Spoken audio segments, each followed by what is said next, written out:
everyone, and welcome into the Writers Roundtable. I'm Taylor Stern, joined by Dave Hellman, Nick Eatman, and Brian Broaddus. The guys wrote a great article yesterday about some of the big top off-season priorities for this team. Brian, I'll start with you. What did you think? Well, my thought about the priority was with Jaylon Smith, but it's obviously, though, what you're going to do with him. But Tony Romo is clearly the way this thing is going to go. I mean, they're not going to have the huge cap numbers. They got to figure out exactly what they want to do, whether it's move him, let him go. This is a big decision for this front office, and it's one that they're going to have to make here pretty soon.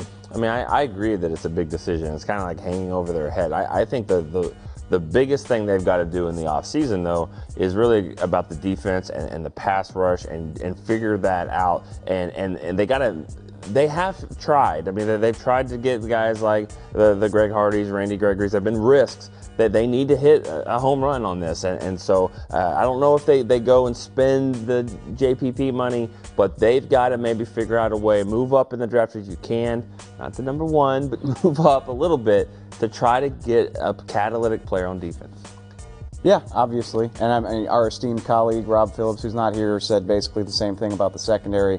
Big priorities. Jaylon Smith is a guy that we've all got our eyes on, but that's what I wrote about yesterday is, and Nick, you kind of alluded to it, it just feels like something's hanging over this team, or even like there's a Band-Aid, there's a bandage on this team right now, and I can't worry about any of that stuff until I figure out what's going on with Tony Romo. And he's not going to affect the team's on-field play. I mean, you got a starting quarterback in Dak Prescott, I get that, but they got to figure out what's going to happen here. What are they going to get for him? Well, Tony Romo's got to help the Cowboys here.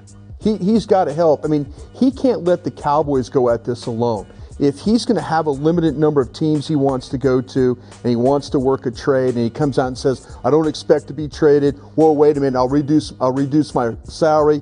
He's got to help the Cowboys here a little bit. I think he is, though. Honestly, I think by going out and saying that, I think there's a strategy involved here. I've said this before. He goes out and says, "Hey, I think I'm going to get released." Well, that means if it's a team that wants to trade for him but doesn't think that they're at the top of the list, says, you know what, if he gets cut, we're out of this market here. Yeah. Maybe we need to sweeten the pot a little bit. So I think there's a strategy involved in this. What is the timeline for this? When can fans expect to see some movement made with him? Therein lies, my whole point really is, I mean, I don't think we know, first of all, but I do think it'll be sooner rather than later. I think it's the combine. I think this is when you get all the league together in one place.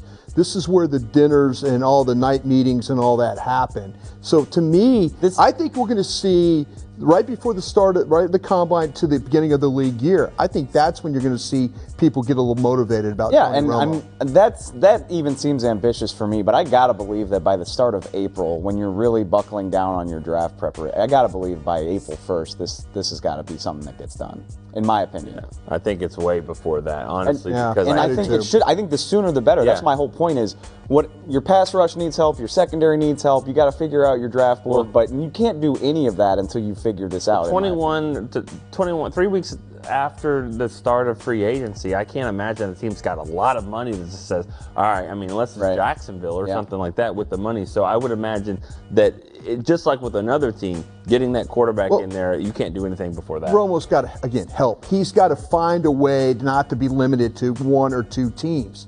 He's got to open this thing up to give the Cowboys a chance to move on from him and he get to where he wants to go. Great discussion, guys, and they will keep you posted on what happens with Romo. We'll have more Combine talk next week, so stay tuned to everything on DallasCowboys.com. Thanks so much for watching.